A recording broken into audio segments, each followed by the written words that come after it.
Hey guys! Alright, we're going to go ahead and read. I'm going to try and do 2 chapters today. We're going to try and do chapters 9 and 10. So just as a little reminder, yesterday we left off, they made the decision, the kids made the decision to take that Jeep that they found in the Campanellas home that they broke into.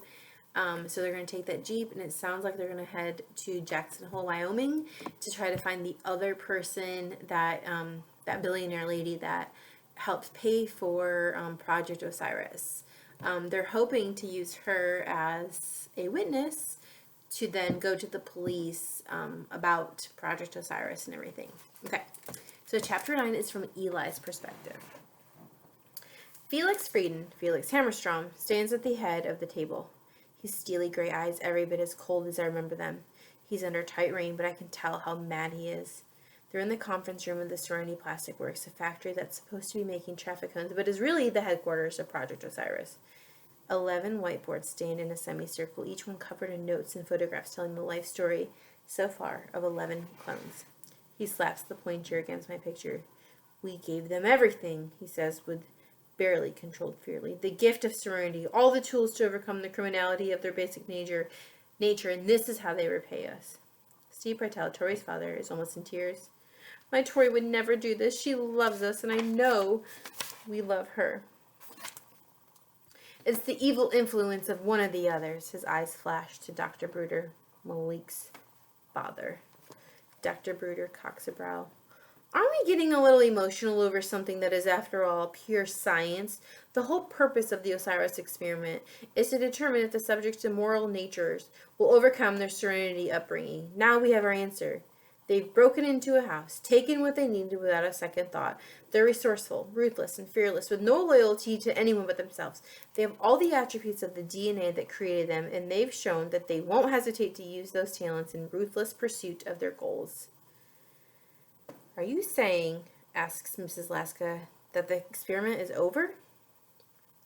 Dr. Bruder nods. We may not be getting the answer we were looking for, but it's certainly an answer. You're all missing the point, comes a voice from the doorway. Everyone wheels. A tall, vitally energetic woman with piercing blue eyes and striking white hair enters the conference room and stands before them. Never met her, but I know her from pictures. She's Tamara Dunleavy, co-founder of and one-time partner in Project Osiris. You're not looking at the issues in the order of their importance, she goes on, her authoritative voice resounding in the enclosed space of the conference room. Who cares about your twisted little experiment? Don't you see? You have duplicated 4 of the worst people in human history and unleashed them onto the world. My numb hand slips out from under my chin and I whack my face against the corner of my computer monitor hard. I come awake with a start. Okay, so just to be clear, that was all a dream. He was envisioning that conversation between everyone.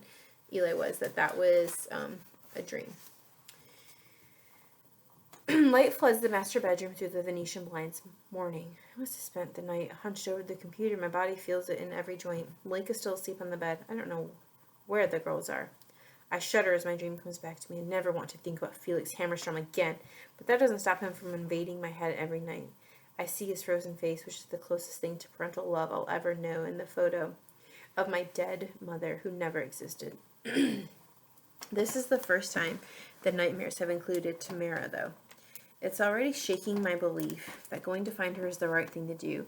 How do we know that she won't turn us over to the police, or worse, the Purple People Eaters? After all, she did help develop Project Osiris, which means at some point she must have believed that cloning criminal masterminds was a great idea. Just before she didn't, that is. So how will she react to us? For all we know, she really will consider us a menace to society. But as I wake up a little more and my head clears, I'm still convinced that going to her is a risk worth taking. She's the only person outside Serenity who can back up who we are and what we are. As I get to my feet, I jostle the mouse, bringing the computer out of screensaver mode. When what I see on the monitor stops my heart.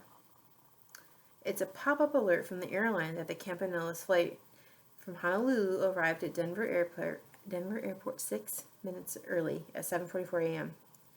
Checked luggage can be claimed on Carousel 3. I stare at the clock on the screen. It's 8:31. The Campanellas landed more than 45 minutes ago. They could be home any minute. Wake up, I bark at Malik. I must be yelling pretty loud because he jumps 8 inches off the bed. What? They're coming. The Purples? The Campanellas, the people who live here. Their plane landed 45 minutes ago. We've got to get out of here. Amber and Tori hear the yelling and come running in. My first sight of the new Amber with hair shorter and darker than Tori's is so shocking that I momentarily forget the crisis that's almost upon us. Malik is half asleep and bleary-eyed. He stares at Amber. Mrs. Campanella? It's me, dummy, Amber snaps. What's going on? We'll fill them in. The next few minutes are a mad scramble of kicking into shoes and gathering up our freshly stolen backpacks. We snatch the keys from the kitchen hook and race for the garage.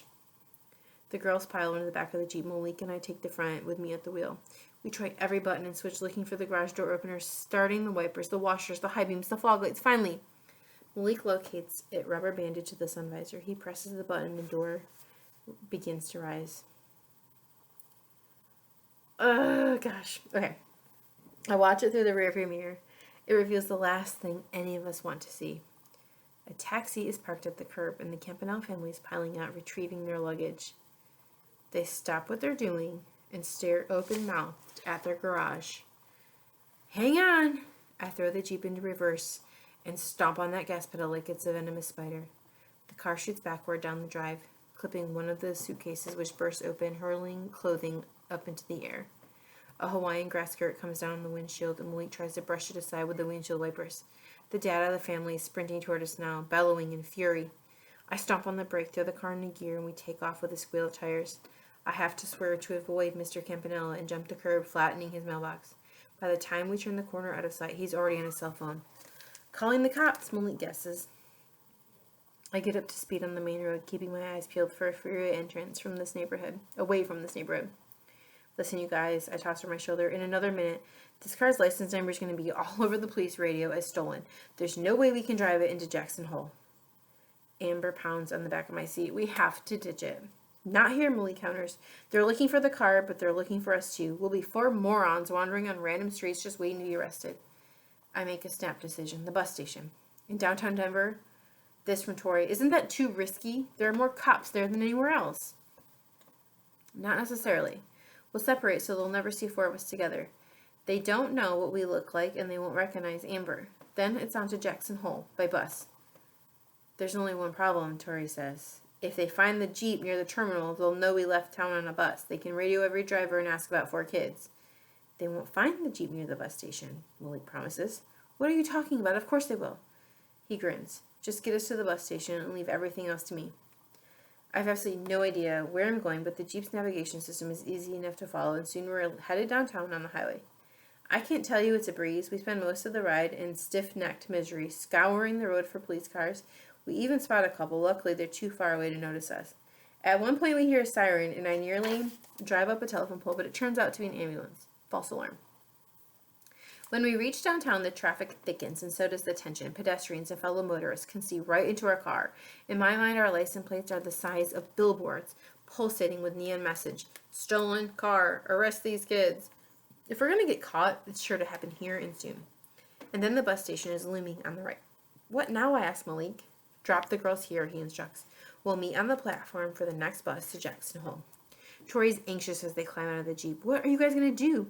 We're going to find the worst neighborhood in Denver. I'm pretty sure they think he's joking, which is what I think until he directs me through the narrow streets behind the terminal, carefully choosing each turn so that it'll take us down a dirtier, more dilapidated, garbage-strewn block. Soon we see graffiti on walls, security bars on the windows, and seedy-looking characters on every stooping corner. I know everything seems kind of seedy compared with Serenity, but even by big city standards, this is pretty scary.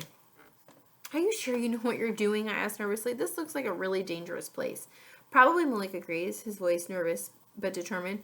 But when you need to make a car disappear, it's where you want to be. Stop here and don't turn off the engine.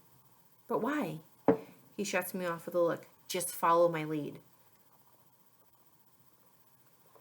Okay, so at this point, I'm thinking that he is hoping that if he leaves the car in this dangerous neighborhood with it running, that someone's probably going to go ahead and steal that car and take it elsewhere so that the police won't know where they went to. They won't know that they got on the bus station or on the bus at the bus station.